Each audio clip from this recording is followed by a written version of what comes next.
آپ سن رہے ہیں طبقاتی جدوجہد، انقلابی سوشلزم کا علمبردار۔ طلبہ سیاست کیوں ضروری ہے؟ تحریر اویس کرنی۔ طلبہ یونین پر جنرل ضیاء کی لگائی گئی پابندی کو 37 برس بیت چکے ہیں۔ ان 3 دہائیوں سے زائد کے سیاسی اندھیر میں طلبہ کی 2 نسلیں جوان ہوئی ہیں۔ گزشتہ چند برسوں میں ترقی پسند اور انقلابی طلبہ کے زبردست احتجاجوں اور مظاہروں کی بدولت طلبہ یونین ایک دفعہ پھر موضوع بحث ضرور بنی ہے، لیکن یہ ابھی تک کام کا ایک حصہ ہی رہا ہے۔ طلبہ یونین پر اخباروں اور ٹیلی ویژن اور سوشل میڈیا پر بحثوں کا آغاز ہوا اور طلبہ سمیت معاشرے کی ہر پرت میں یہ سوال ازسر نو ابھرا۔ لیکن آج بھی طلبہ کا یہ سوال کہ طلبہ سیاست کیوں، بالکل جائز ہے۔ یہ اپنے اندر ایک بلند تر شعور کا اظہار بھی ہے۔ آج کے طلبہ صرف نعروں اور احتجاجوں سے متاثر ہو کر محض جذباتی طور پر سرگرمیوں کا حصہ بننے سے زیادہ سوچ، سمجھ اور سوال کر کے میدان عمل میں اترنے کے خواہاں ہیں۔ یہ سوال جتنا اہمیت کا حامل ہے، اس سے کہیں زیادہ اہم اس کا جواب ہے، جو بنیادی طور پر آج کے انقلابی طلبہ کی اولین ذمہ داری بن جاتی ہے۔ سیاست کو تو ویسے ہی ایک گالی اور دھوکہ دہی کا نام بنا دیا گیا ہے، اور طلبہ سیاست تو صرف انتظامیہ کی کاسہ لیسی، خوشامد، غنڈہ گردی، دھونس اور بدماشی کی آئینہ دار بنا دی گئی ہے۔ آج کے طلبہ ایسی سیاست میں حصہ کیوں ڈالیں جو ان کی آنکھوں کے سامنے سوائے دھونس اور بدماشی کے سوا کچھ نہیں؟ یہ الگ بات ہے کہ طلبہ سیاست کی یہ حالیہ شکل حکمران طبقے کی شعوری واردات ہے، ورنہ طلبہ سیاست ایسی کبھی نہ تھی، بلکہ طلبہ سیاست کا ماضی ہی حکمرانوں کے لیے ایک ایسا ڈراونا خواب ہے جس کی تعبیر سے پہلے انہوں نے اس عظیم روایت کو کچل ڈالا، جس کی قیمت آج پورا معاشرہ چکا رہا ہے۔ لیکن یہ حکمرانوں کے لیے منافع بخش سودا تھا۔ تعلیم جیسے عظیم شعبے کو آج دیگر چیزوں کی طرح مارکیٹ میں بکنے والی ایک چیز بنا دیا گیا ہے۔ تعلیم کی نجکاری کے ذریعے تعلیمی اداروں کی فروخت میں ہر دور حکومت کی سیاسی پارٹیوں نے بڑھ چڑھ کر حصہ لیا۔ فعال طلبہ یونین جیسی دوہیکل طاقت کی موجودگی میں تعلیم کا یہ گھنونا کاروبار ناقابل عمل تھا۔ عالمی اداروں کی مرتب کردہ نیو لبرل پالیسیوں کے نفاذ کے لیے لازم تھا کہ طلبہ یونین اور طلبہ سیاست کے امکانات کو ہی مٹا دیا جائے۔ یہی وجہ ہے کہ ضیاء امریت کی لگائی گئی پابندی کو کوئی بھی جمہوری حکومت ہٹانے سے گریزاں رہی، بلکہ طلبہ یونین پر پابندی کا سب سے بڑا فائدہ یہاں کی نام نہاد جمہوریت کی علمبردار قیادتوں کو ہوا۔ ایک طرف مزاحمت کے استوار ہونے کا راستہ ہی ختم کر دیا گیا، تو دوسری جانب سرمایہ کی بھیانک پالیسیوں کو نافذ کیا گیا، اور آج تعلیم کا کاروبار اپنے عروج پر ہے۔ آج تمام بڑے شہروں کے پلازوں میں اعلیٰ تعلیمی ادارے نوٹ چھاپنے کی مشینیں بن گئے ہیں۔ وہ مقدس ادارے جہاں سے مستقبل کی استواری ہونی تھی، آج دھندے کے اڈے ہیں۔ آج کے تعلیمی اداروں کا آرکیٹیکچر دیکھ کر ہی انسان ہیجان میں مبتلا ہو جاتا ہے۔ زندگی ایک افراتفری سی معلوم ہوتی ہے۔ عمودی زاویوں پر استوار کمروں کے ڈربوں میں نئی سوچیں کیسے پروان چڑھ سکتی ہیں؟ گو کہ پرانے تعلیمی اداروں کا حال بھی زیادہ مختلف نہیں، لیکن چند بچ جانے والے اداروں پر اگر طائرانہ نظر ڈالی جائے تو کالجوں، یونیورسٹیوں، حتیٰ کہ اسکولوں کے وسیع و عریض گراؤنڈوں اور کھلے اور پرفضا کمروں میں ایک سکون اور طمانینت کا احساس ہوتا ہے۔ ایسے میں منافع کی ہوس پر علم اور تعلیم کی فوقیت کو منوانے کے لیے طلبہ سیاست ضروری ہے۔ ہر فرد کی مفت اور معیاری تعلیم تک رسائی اور تعلیم کے اس دھندے کو روکنے کے لیے طلبہ سیاست ضروری ہے۔ طلبہ سیاست اس لیے بھی ضروری ہے کہ آئے روز کالجوں اور یونیورسٹیوں کی فیسوں میں اضافے کو بند کر ڈالا جائے۔ پرائیویٹ تعلیمی ادارے مسلسل فیسوں میں اضافہ کرتے چلے جا رہے ہیں۔ سرکاری تعلیمی اداروں میں بھی سالانہ بنیادوں پر فیسوں میں اضافہ کیا جاتا ہے۔ تعلیم کے بجٹ میں مسلسل کٹوتیاں کی جا رہی ہیں۔ ملکی معیشت جو اپنے جنم سے ہی بیساکھیوں کے سہارے کھڑی کی گئی، آج بستر مرگ پر ہے۔ مہنگائی اور افراط زر میں مسلسل اضافے کے پیش نظر عام عوام سے تعلیم کا حق چھینا جا رہا ہے۔ آج والدین کو ایک بچہ پڑھانے کے لیے باقیوں کا مستقبل قربان کرنا پڑتا ہے۔ تعلیم کی مفت فراہمی کے بنیادی حق کو یہاں کے محنت کشوں نے ایک لڑائی لڑ کر تسلیم کرایا تھا اور آئین کا حصہ بنوایا تھا۔ آج اس حق کے حصول کے لیے طلبہ سیاست ضروری ہے۔ آج طلبہ سیاست اس لیے بھی ضروری ہے کہ نوجوان اپنی زندگی جی سکیں، زندگی کو صرف گزارے نہیں۔ آج کا تعلیمی نظام نوجوانوں سے زندگی کی ہر رعنائی چھین رہا ہے۔ سیمیسٹر سسٹم نے فرصت کا ہر لمحہ چھین لیا ہے۔ 6 مہینوں کے سیمیسٹر میں ہر وقت طالب علم یا کسی امتحان میں ہوتا ہے یا متوقع امتحان کی تیاری کر رہا ہوتا ہے، اور اس دوران اسائنمنٹس، پروجیکٹس اور کوئزز وغیرہ کا مسلسل تناؤ برقرار رہتا ہے۔ نوجوانوں کو مشین بنا کر رکھ دیا گیا ہے۔ سوچنے سمجھنے کی صلاحیتیں اجاگر کرنے سے آ رہی نظام تعلیم مکمل طور پر انسانوں کی شکل میں مشینی پرزے تخلیق کر رہا ہے۔ اس کے خلاف سوچنا اور عمل کرنا ہی طلبہ سیاست ہے۔ اپنی زندگی کے حسین لمحات اس نظام سے چھیننے کے لیے آج طلبہ سیاست ضروری ہے۔ یہ نظام تعلیم چند پروفیسروں اور انتظامیہ کے کارندوں کو یہ طاقت فراہم کرتا ہے کہ وہ نوجوانوں کے مستقبل کا فیصلہ اپنی مرضی کے مطابق کر سکیں۔ حاضری سے لے کر مڈ ٹرم اور انٹرنل اور فائنل تک کے نمبر مجبور کر دیتے ہیں کہ طلبہ و طالبات متی ہو جائیں۔ کوئی ایسی بات نہ کریں جو سر یا میڈم کو ناگوار گزرے، اور وہ جو بھی آپ پر ناگوار گزرنے والی حرکات کریں اس کو چپ چاپ سہا جائے۔ اس اذیت اور بے بسی کا ذکر کرنا تو شاید آسان ہے، لیکن اس اذیت سے گزرنے والوں کے زخم کبھی بھی نہیں بھرتے۔ طلبہ ذہنی مریض بن جاتے ہیں اور پھر باقی زندگیوں میں دوسروں کو ایسے رویوں کا نشانہ بناتے ہیں۔ آج کے تعلیمی نظام میں اگر اس ہراسانی کے خلاف کوئی بولنے کا سوچے بھی تو اس سے بھی پہلے اپنے مستقبل کا سوچے، اپنے گھر اور اپنے وجود کا سوچے۔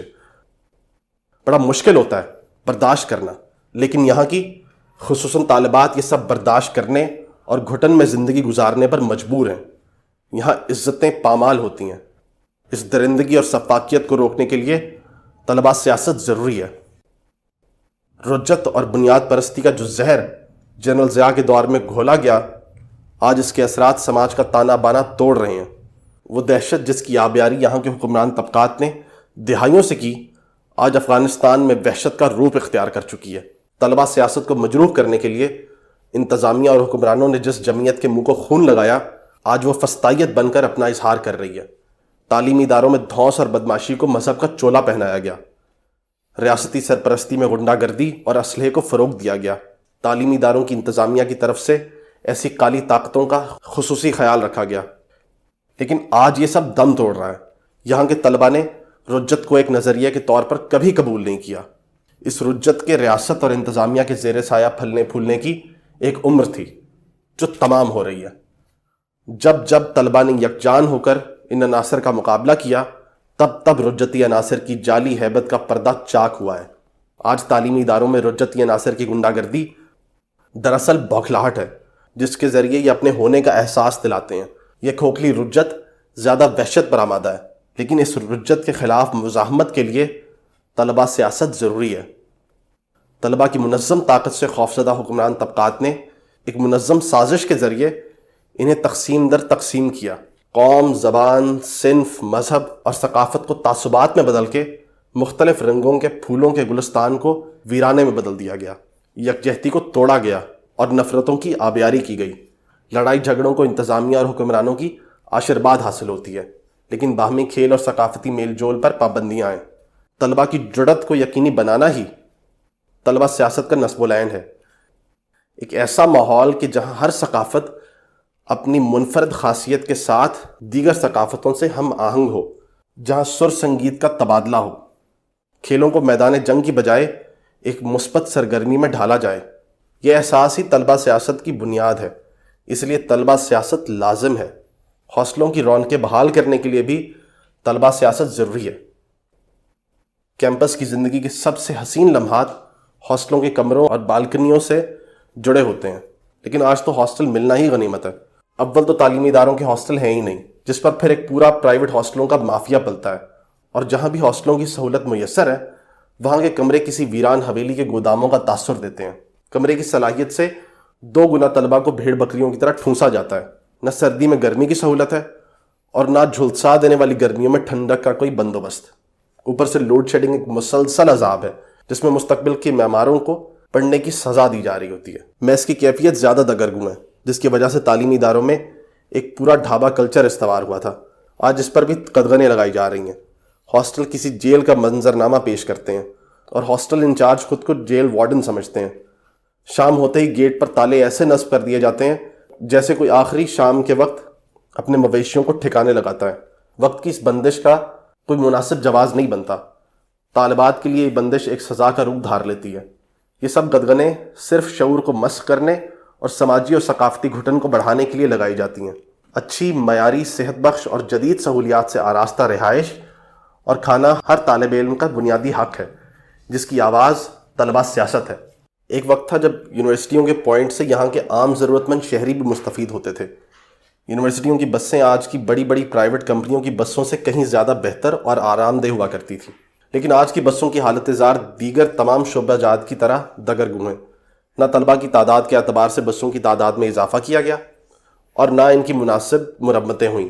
انتظامیہ کی ملی بھگت میں اس شعبے کی کرپشن کی ایک الگ ہی داستان ہے۔ لیکن آج کی بسیں چلتے پھرتے موت بانٹ رہی ہیں۔ آئے روز کسی طالب علم کی بس کی خستہ حالت کے سبب موت کی خبر سننے کو ملتی ہے۔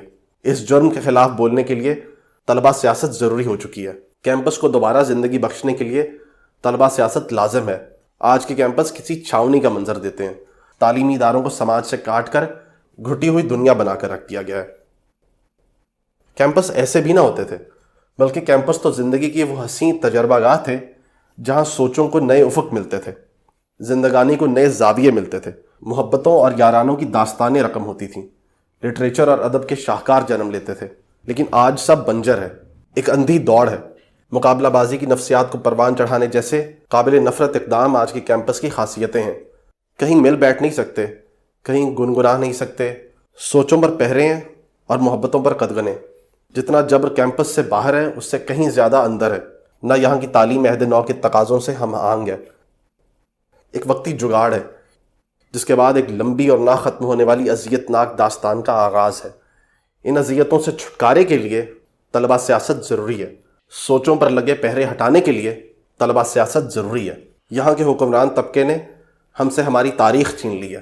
ہر وہ رجت جو اس جابر نظام کی غلامی سکھائے کو تعلیم میں ٹھونسا گیا۔ قومی، صنفی اور لاسانی تعصبات اور شدت پسندانہ رجحانات سے کتابوں کو داغدار کر دیا گیا اور محکوموں کی ہر مزاحمت کو تاریخ سے ہی خارج کر دیا گیا۔